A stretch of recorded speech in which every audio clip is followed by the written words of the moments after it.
kita di saat-saat di dalam kehidupan kami. Saat keadaan apapun Tuhan, Engkau tahu, Engkau mengerti, Engkau mendengar dan memahami setiap kami, dan Engkau tidak akan pernah tinggal diam. Engkau selalu hadir untuk kami, Engkau senantiasa ada untuk kami, dan Engkau senantiasa melakukan yang terbaik untuk kami. Terima kasih Tuhan karena Engkau Allah, Tuhan Juru Selamat kami yang luar biasa. Dengan karya-karya-Mu, apa yang Kau lakukan, apa yang Kau kerjakan, hal-hal yang ajaib Kau lakukan untuk setiap kami anak-anak Tuhan. Terima kasih Tuhan, terima kasih. Kami sungguh memuji, memuliakan Engkau. Kami sungguh menyembah dan meninggikan Tuhan yang menjadi Allah dan Juru Selamat kami, yang nyata, yang mau datang untuk kami. Terima kasih Tuhan. Saatnya kami akan mendengarkan kebenaran firman Tuhan. Urapi setiap kami, hamba-Mu yang menyampaikan, kami semua yang mendengarkan, kami boleh bersama-sama diberkati melalui kebenaran firman Tuhan hari ini. Terima kasih Tuhan. Terima kasih. Kami sambut, kami terima kebenaran firman Tuhan dengan hati yang terbuka dan dengan sukacita di dalam nama Tuhan Yesus Kristus, firman Allah yang hidup dan berkuasa. Kami sudah berdoa dan ucap syukur. Haleluya. Amin. Amin. Salam. Puji Tuhan, luar biasa hari ini kita boleh terus ada di dalam persekutuan dengan Tuhan, ada di dalam hadirat Tuhan. Dan istimewa hari ini ibadah akan dilaksanakan perjamuan kudus. Saudara yang dikasihi Tuhan Yesus Kristus, menarik, perjamuan kudus itu satu di antara dua sakramen di dalam pelayanan gereja yang ada di dunia. Ini merupakan sesuatu yang istimewa, sesuatu yang luar biasa, karena ini sesuatu yang Tuhan Yesus sendiri perintahkan di dalam kebenaran firman Tuhan untuk mengenang dan mengingat apa yang telah Dia lakukan, Dia kerjakan untuk saya dan saudara. Firman Tuhan katakan, perbuatlah ini menjadi peringatan akan memperingati sesuatu yang luar biasa Tuhan Yesus lakukan dan Dia kerjakan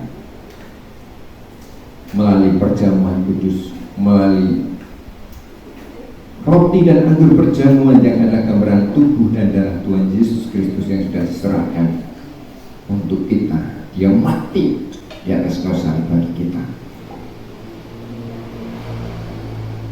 Satu kebenaran firman Tuhan yang menjelaskan kenapa Dia harus mati di sana untuk saya dan saudara. Kita buka kebenaran firman Tuhan dari 1 Korintus pasal yang ke-6. 1 Korintus pasal yang ke-6 ayat yang ke-19 dan ayat yang ke-20.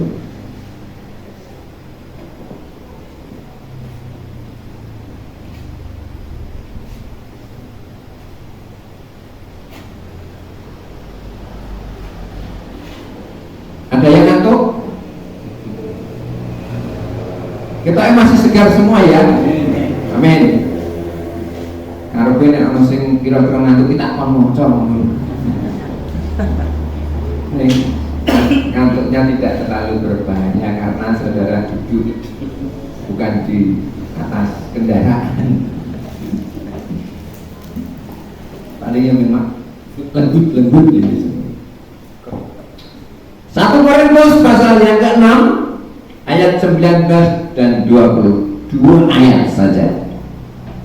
Demikian firman Tuhan. Atau tidak tahukah kamu bahwa tubuhmu adalah bait Roh Kudus yang diam di dalam kamu, Roh Kudus yang kamu peroleh dari Allah, dan bahwa kamu bukan milik kamu sendiri, sebab kamu telah dibeli dan harganya telah lunas dibayar. Karena itu muliakanlah apa? Allah dengan tubuhmu. Saudara yang dikasihi oleh Tuhan Yesus Kristus, dari kebenaran firman Tuhan ini sebenarnya telah menjelaskan bagi saya dan saudara, ketika kita menjadi orang-orang yang percaya, kita itu telah menjadi milik Allah. Kita menjadi milik Tuhan. Bagaimana kita bisa menjadi milik Tuhan? Kita menjadi milik Allah. Karena dikatakan, dan bahwa kamu bukan milik kamu sendiri. Jadi kita bukan milik kita sendiri, tapi kita menjadi milik Tuhan. Bagaimana prosesnya ketika kita menjadi milik Tuhan? Yaitu dikatakan, sebab kamu telah dibeli dan harganya telah lunas dibayar. Karena itu muliakanlah Allah dengan tubuhmu. Karena kita itu telah menjadi milik Tuhan. Kita bukan menjadi milik kita sendiri. Kita harus memuliakan Tuhan melalui tubuh kita, melalui apa yang kita punya. Karena kita bukan milik kita sendiri. Ada yang memiliki saya dan saudara, yaitu Allah sendiri, Tuhan sendiri. Dan bagaimana kita menjadi milik Allah? Yaitu dengan cara kita dibeli dan harganya telah lunas dibayar di dalam kebenaran firman Tuhan.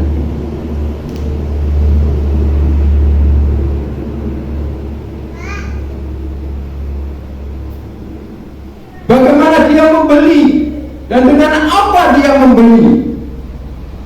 Firman Tuhan mengungkapkan 1 Petrus 1 ayat yang ke-18 dan 19.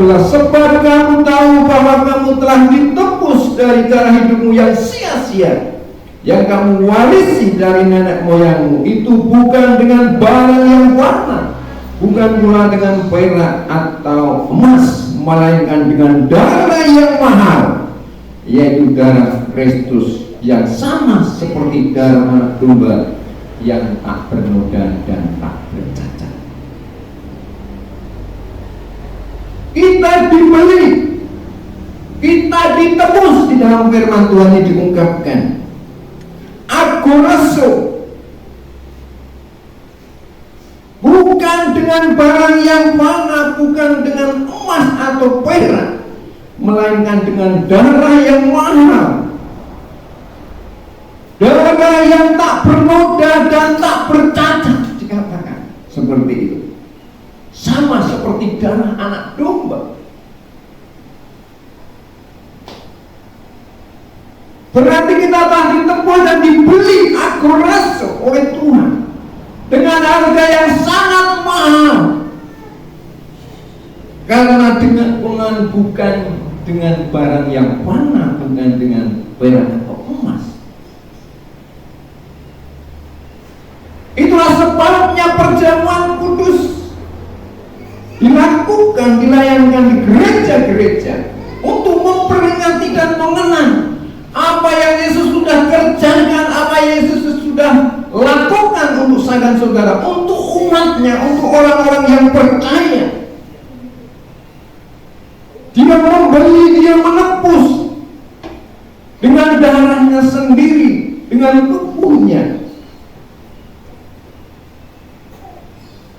Saya dan saudara, dan akhirnya kita telah menjadi milik Tuhan.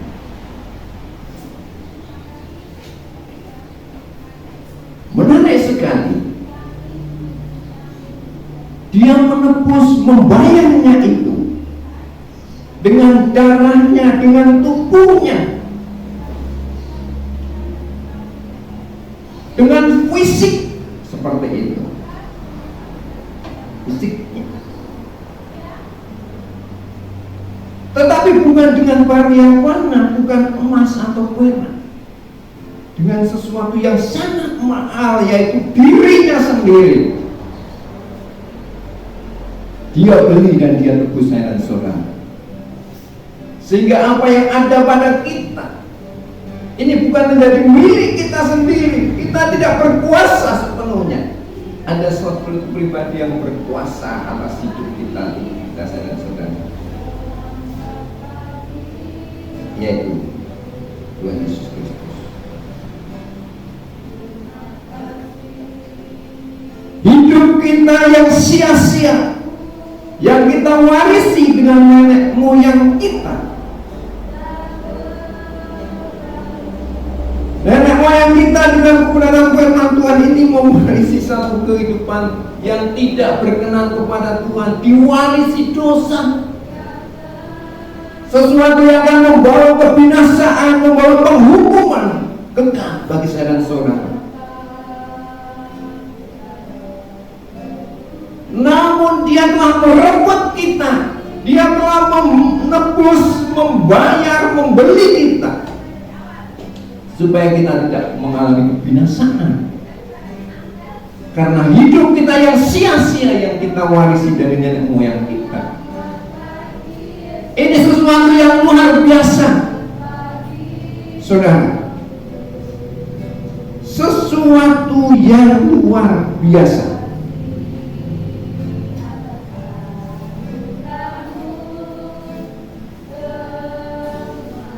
Mengapa? Ini sesuatu yang luar biasa.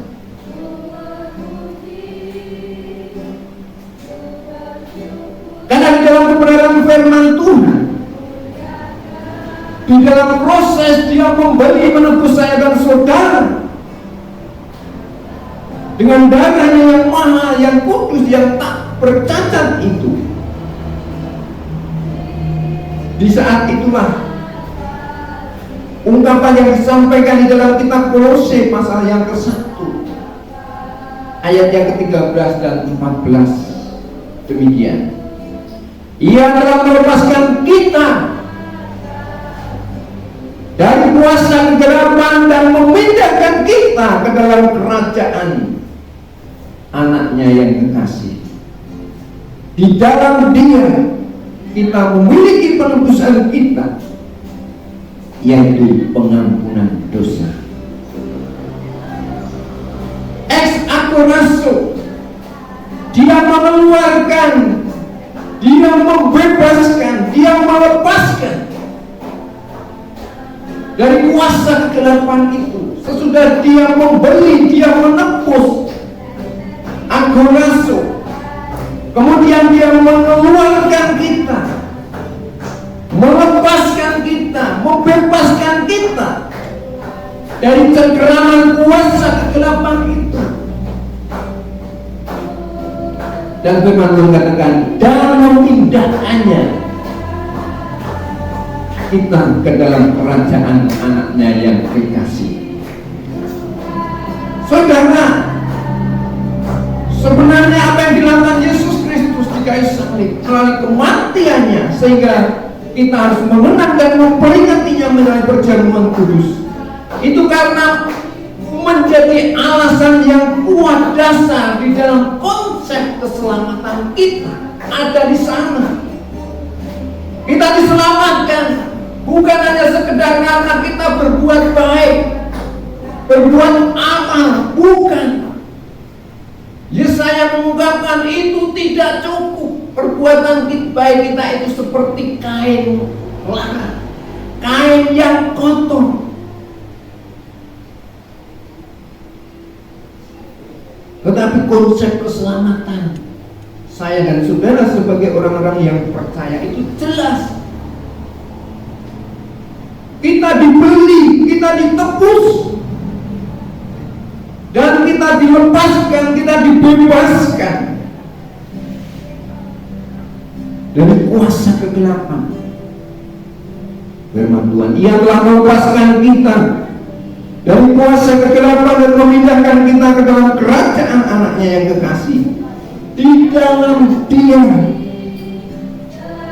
kita, saya dan saudara, memiliki penebusan kita, yaitu pengampunan dosa. Jelaskan, kita diampuni, kita dikuduskan, kita disucikan, kita ditebus. Itu melalui proses itu, apa yang telah Yesus lakukan. Saudara yang dikasihi oleh Tuhan Yesus Kristus, kita menjadi orang-orang yang sangat berbahagia, orang-orang yang sangat bersyukur kepada Tuhan.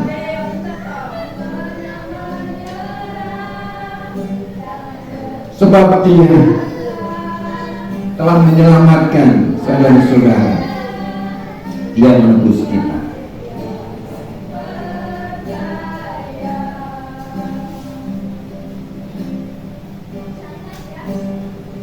Saudara yang dikasihi oleh Tuhan Yesus Kristus,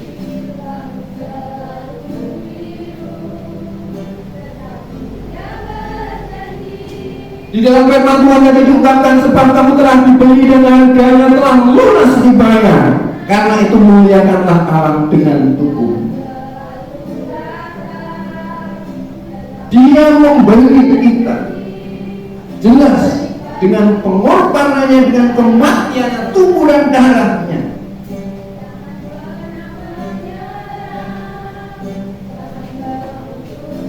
Karena itu muliakanlah Allah dengan tubuhmu. Jelas, saudara, Yesus dengan tubuhnya Dia mengorbankan diri. Tubuh itu yang harusnya dikorbankan, itu tubuhnya saya dan saudara. Karena tubuh saya dan saudara ini, dengan tubuh kita, anggota-anggota tubuh kita melakukan banyak dosa dan pelanggaran. Tetapi tubuh Yesus itu tidak pernah berdosa. 1 Petrus 2:22, Ia tidak berbuat dosa dan tipu tidak ada di dalam mulutnya. Dia suci, Dia kudus. Tetapi dengan tubuhnya yang suci, yang kudus itu, Dia menjalani penghukuman. Sebenarnya Dia tidak layak untuk menanggung penghukuman itu, karena Dia benar, Dia tidak bersalah. Harusnya tubuh saya dan saudara itu yang menerima penghukuman, tetapi telah digantikan oleh Tuhan Yesus Kristus. Ini berhubungan dengan konsep keselamatan lagi, konsep pengganti atau substitusi. Seperti dalam perjanjian lama, orang-orang yang bersalah, orang-orang yang berdosa,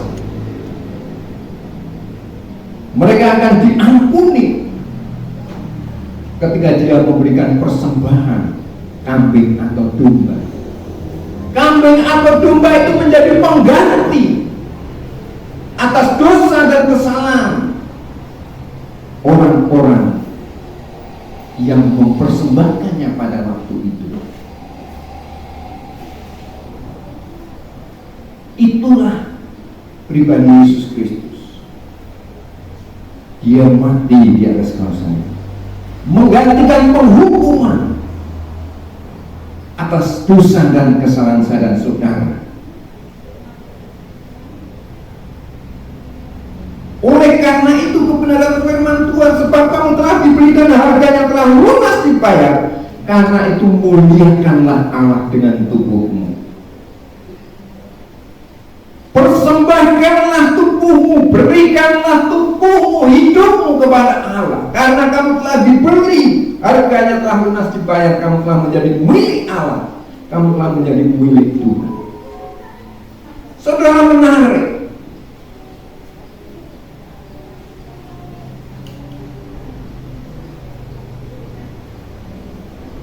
Kata-kata Dia membeli, menebus. membeli menebus dengan darah yang mahal. Dan ketika dia membeli menebusnya, itu dengan harga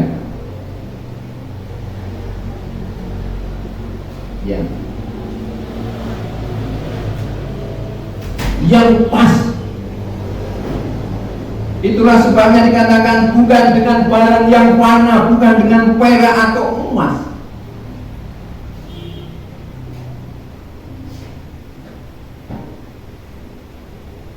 Nyawa dan saya dan saudara itu yang pas, ya ditebus, dibeli dengan nyawa, ya. Sing pas nyawa dengan nyawa, ya. Itulah sebabnya dia menyerahkan diri, dia mati, dan ada kata-kata harganya telah lunas dibayar. Saudara, lunas. Ya. Nek apa ya? Mendengar istilah lunas ini, kita yuk plong ya. Ya enggak? Kemudian masalah utang upah, ya, cicilannya kan seperti ini. Cicilan terakhir sesuk hari besok saking buneke itu. Tapi kemudian tiba-tiba ada jalan keluar, ada saja berkah. Akhirnya apa, saudara? Sukacita ini koyo senangnya koyo ketiban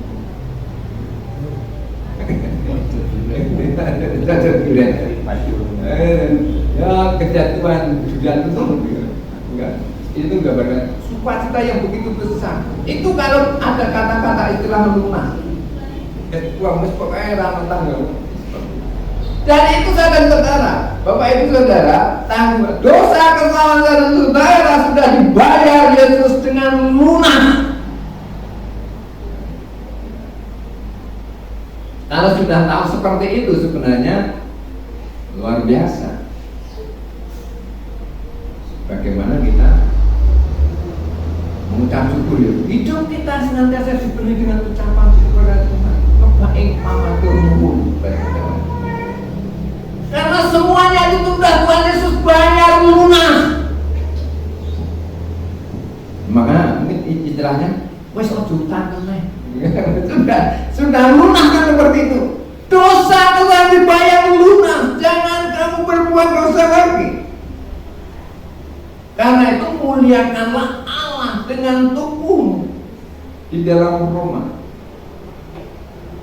persembahkanlah tubuhmu. Ini tadi juga muliakanlah Allah dengan tubuhmu, ya.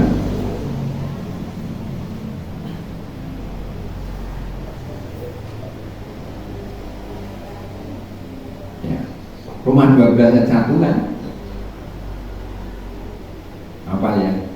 Karena itu saudara-saudara, demi kemurahan Allah, aku menasihatkan kamu supaya kamu mempersembahkan. Apa yang dipersembahkan? Tubuhmu. Karena itu saudara-saudara yang kekasih, demi kemurahan Allah, aku nasihatkan kamu supaya kamu mempersembahkan tubuhmu sebagai persembahan yang hidup, yang kudus, yang berkenan kepada Allah. Itu adalah ibadahmu yang sejati. Mempersembahkan tubuh sebagai persembahan yang hidup, yang kudus, yang berkenan kepada Allah. Itu adalah ibadahmu yang sejati. Jelas dikatakan seperti ini. Ibadahmu yang sejati itu apa? Persembahkanlah tubuhmu. Karena Tuhan Yesus sudah mempersembahkan tubuhnya. Dia sudah menyerahkannya. Tubuh yang suci, yang kudus itu digantung di atas dosa, yang harusnya tubuh saya dan saudara yang penuh dengan dosa, yang berlumuran dengan dosa. Mengapa dia lakukan? Karena dia sedang membeli saya dan saudara dengan apa? yang Dia kerjakan di atas kau sendiri. Karena itu, sering saya ungkapkan, kata karena itu menunjukkan pasal 1 sampai pasal yang ke-11 di dalam kitab Roma ini, bahwa kita diselamatkan karena iman, karena anugerah, karena kemurahan Allah di dalam Yesus Kristus.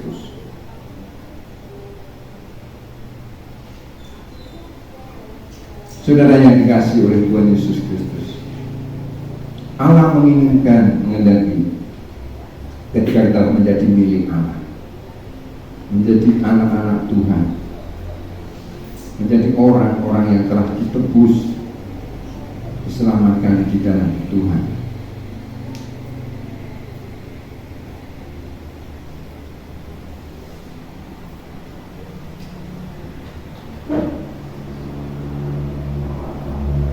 Sehingga dalam kebenaran firman Tuhan ini, di dalam bacaan kita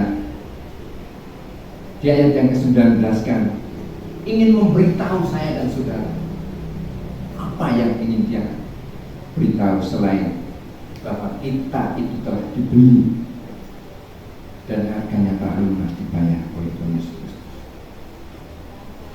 Di sisi lain, firman Tuhan ini mengatakan, memberitahu kepada kita demikian, atau tidak tahukah kamu bahwa tubuhmu adalah bait Roh Kudus yang diam di dalam kamu, Roh Kudus yang kamu peroleh dari Allah. Ketika kita telah percaya, kita telah ditebus, kita telah dibeli dengan harga yang lunas dibayar, kita diselamatkan. Di saat itulah Tuhan mengaruniakan Roh Kudus yang tinggal, yang diam di dalam kita. Atau tidak tahukah kamu bahwa tubuhmu adalah bait Roh Kudus yang diam di dalam kamu? Dikatakan Roh Kudus yang kamu peroleh dari Allah. Allah memberikan Roh-Nya yang kudus yang diam di dalam diri kita. Di sini ada peran dan karya Roh Kudus.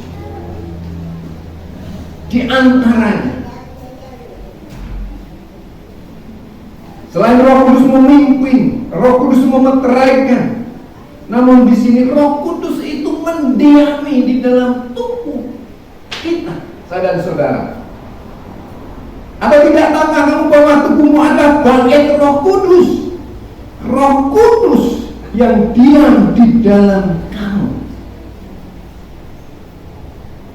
Roh Kudus itu diam. Istilahnya itu indwelling, diam, mendiami setiap kita orang yang percaya. Roh Kudus yang kamu peroleh dari Allah. Mengapa ini penting, saudara? Roh Kudus yang diam, mendiami setiap orang yang percaya.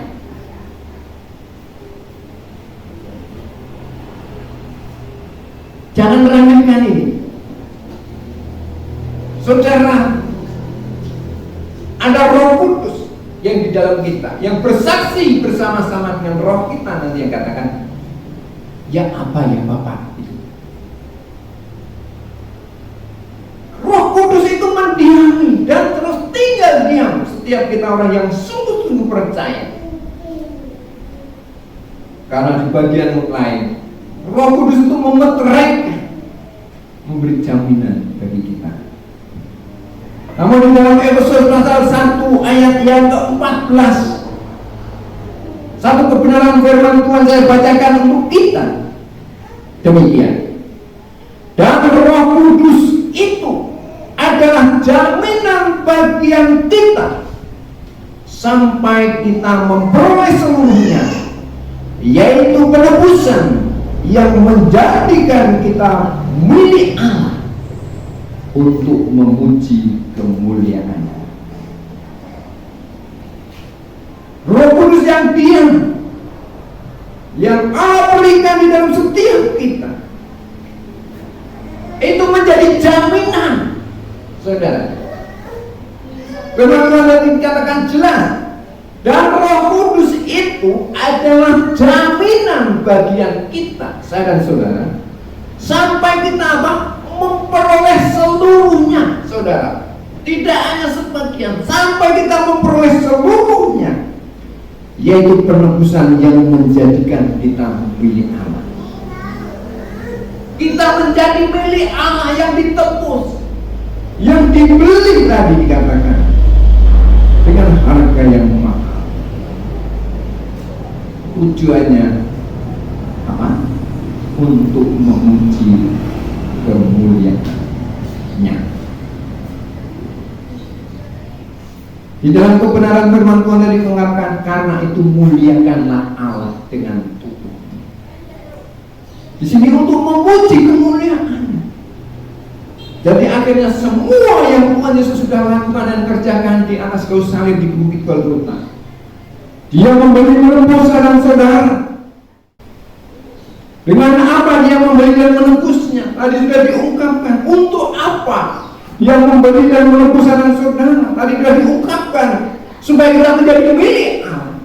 Dan ketika kita telah menjadi milik Allah, apa yang harus kita lakukan? Muliakanlah Allah dengan Tuhan.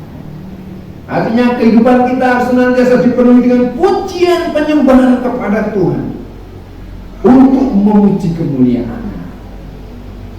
Saudara yang dikasihi oleh Tuhan Yesus Kristus,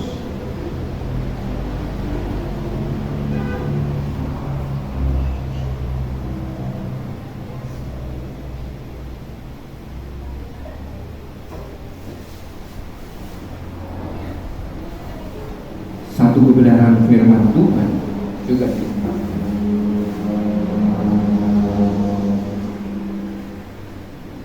Tentang roh itu. Roma pasal 8:1 dan 2 demikian firman Tuhan. Demikianlah sekarang tidak ada penghukuman bagi mereka yang ada di dalam Kristus Yesus. Roh yang memberi hidup telah memerdekakan kamu dari hukum dosa dan hukum maut. Demikianlah sekarang tidak ada penghukuman bagi mereka yang ada di dalam Kristus Yesus. Roh yang memberi hidup telah memerdekakan kamu dalam Kristus dari hukum dosa dan hukum maut. Roh yang mendiami tadi, Roh Kudus itu roh yang memberi hidup dikatakan di dalam firman Tuhan ini. Roh itu juga memerdekakan kita. Ini yang diungkapkan dengan luterau. Sesudah dibeli, ditebus, aku rasul. Kemudian dikeluarkan, dibebaskan, dilepaskan, aku rasul. Akhirnya kita dimerdekakan, kita dibebaskan, luterau. Roh yang memberi hidup telah memerdekakan kami di dalam Kristus. Ya karena karya Kristus itulah kita dimerdekakan, kita dilepaskan, kita dibebaskan dari kuasa kegelapan. Tadi diungkapkan demikian. Memerdekakan kamu dalam Kristus dari hukum dosa dan hukum maut. Saudara, ini luar biasa. Ini istilahnya mungkin sangat spektakuler. Ketika apa? Kita itu dibebaskan, dimerdekakan. Kita dibebaskan, dilepaskan dari kuasa kegelapan, tapi kita dimerdekakan dari hukum dosa dan hukum maut. Saudara, ini kata-kata kelihatan sebenarnya, tapi kalau saudara pahami tentang hukum dosa dan hukum maut itu mengerikan. Hukumannya itu tidak main-main. Tidak 1 tahun, 2 tahun, 20 tahun, 10 tahun. Hukum dosa dan hukum maut, hukumannya itu kebinasaan kekal.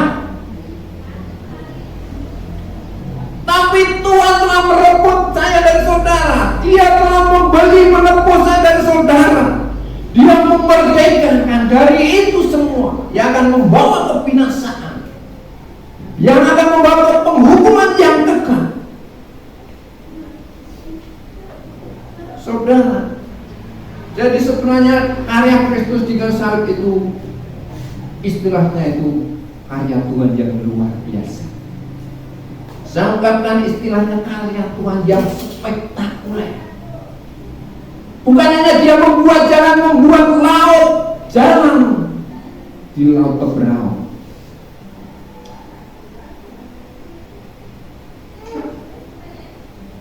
Bukan hanya mengubah air jadi anggur, membangkitkan orang mati. Dia membebaskan, melepaskan saya dan saudara dari kuasa kegelapan. Itu karya yang spektakuler. Bahkan dengan itu dia memerdekakan, membebaskan saya dan saudara di dalam Kristus dari hukum dosa dan hukum maut. Sehingga di dalam kitab Roma ini dikatakan kita tidak lagi di bawah hukum, tapi kita di bawah kasih karunia. Luar biasa. Hidup kita itu di bawah kasih karunia Tuhan. Hidup di bawah kemurahan Tuhan. Itulah zaman gereja saat ini. Saudara yang dikasihi oleh Tuhan Yesus Kristus, sehingga tidak heran karena karya Kristus yang spektakuler di atas kayu salib yang dia lakukan, kerjakan saya dan saudara. Di sana dia membeli menebus saya dan saudara dengan darahnya yang kudus yang tak bercacat itu. Sehingga Tuhan Yesus perintahkan, perbuatlah ini, semuanya menjadi peringatan akan aku. Hari ini kita akan menerima perjamuan kudus Tuhan. Ketika kita merenungkan, mengenanginya, sebenarnya hati kita bercampur antara sukacita namun duka cita. Kita terenyuh terharu karena apa yang Tuhan yang sudah lakukan dan dia kerjakan. Bahkan dia sampai mati di sana. Dia diludahi, dipukul, dicampur. Dia sangat menderita dengan tubuhnya secara fisik seperti saya dan saudara. Namun dia menderita itu bukan karena dia bersalah. Dia suci, dia kudus tubuhnya. Ia tidak berbuat dosa dan tipu tidak ada di dalam mulutnya. Tapi dia diperlakukan melebihi penjahat besar, melebihi dosa saya dan saudara. Dia tidak berdosa diperlakukan seperti itu. Kita sangat terharu, dia sangat terenyuh. Apa yang Yesus lakukan dan kerjakan, semuanya itu dilakukan dengan sungguh-sungguh. Dia menekuni dan menjalaninya. Dia tidak gentar. Dia tidak mengundurkan diri. Dia tidak meninggalkan. Biar dulu istilahnya jalan salib itu. Semuanya karena dia ingin menebus saya dan saudara, supaya kita dilepaskan dari kuasa kegelapan, dimerdekakan dari hukum dosa dan hukum kita yang mengerikan. Saudara, di balik keterharuan, keterenyuhan kita, air mata kita, karena apa yang sudah itu juga muncul suatu sukacita yang besar. Karena apa? Karena sebenarnya di antara manusia ini yang ada di dunia ini, saya dan saudara termasuk, tidak ada satupun yang bisa melepaskan dirinya dari hukum dosa dan hukum maut. Dan itu akan menjerat semua orang, membawa semua orang ke dalam penghukuman yang kekal. Tetapi setelah mengerjakannya yang luar biasa, saudara yang dikasihi oleh Tuhan Yesus Kristus, Itu sebabnya kita bersuka cita. Karena apa, saudara? Kita itu dimerdekakan, dibebaskan bukan hanya dari hal-hal yang sederhana, bukan dari kemiskinan, bukan dari penderitaan yang jasmani saja. Kita dibebaskan dari nasib kehidupan kita yang menuju ke penghukuman yang kekal itu. Semua akan datang ke sana, tetapi kita dibebaskan. Kita dimerdekakan, kita tidak dilepaskan. Kita telah dibeli dan kita telah menjadi milik Allah. Itu luar biasa sekali. Itulah sebabnya saya katakan karya Kristus di dalam itu satu karya yang spektakuler yang Tuhan telah lakukan untuk manusia, untuk saya dan saudara. Sehingga kita harus memperingati mengenangnya dengan sungguh-sungguh dan dengan khidmat. Saudara yang dikasihi oleh Tuhan Yesus Kristus, demikian kebenaran firman Tuhan. Biarlah ini menjadi berkat bagi kita semua.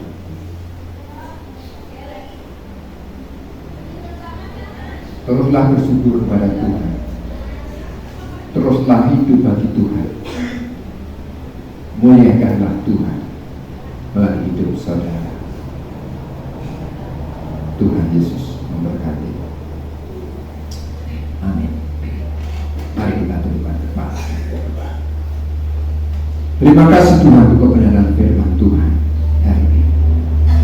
Tuhan meteraikan di dalam setiap kami yang menerima, yang mendengar, supaya kebenaran firman Tuhan tidak sia-sia kami dengar untuk kami lupakan.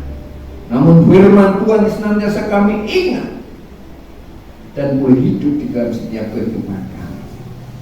Roh Kudus yang ada di dalam setiap kami orang yang percaya, yang menjadi jaminan bagi setiap kami sampai kami memperoleh seluruh di dalam Tuhan. Terima kasih Tuhan. Tuhan yang luar biasa. Saat ini Tuhan, kami bersama-sama akan menerima perjamuan kudus Tuhan. Mulai roti dan anggur perjamuan yang adalah gambaran tubuh dan darah Tuhan Yesus Kristus yang sudah diserahkan di atas dosa untuk pengampunan setiap kami dari segala dosa dan pelanggaran, sehingga kami boleh dilayakkan dan dikuduskan di hadapan Tuhan. Terima kasih Tuhan. Berkati setiap kami, layakkan kami Tuhan, dan berkati roti dan anggur perjamuan yang ada di hadapan kami, Allah yang menguduskan menjadi kekuatan serta pertumbuhan jasmani kami, kehidupan rohani kami semakin bertumbuh di dalam Tuhan. Hidup yang memuliakan Tuhan, hidup yang mengagungkan, membesarkan Tuhan, hidup yang menyembah Tuhan. Terima kasih Tuhan. Terima kasih. Di dalam nama Tuhan Yesus Kristus kami sudah berdoa mengucap syukur. Haleluya.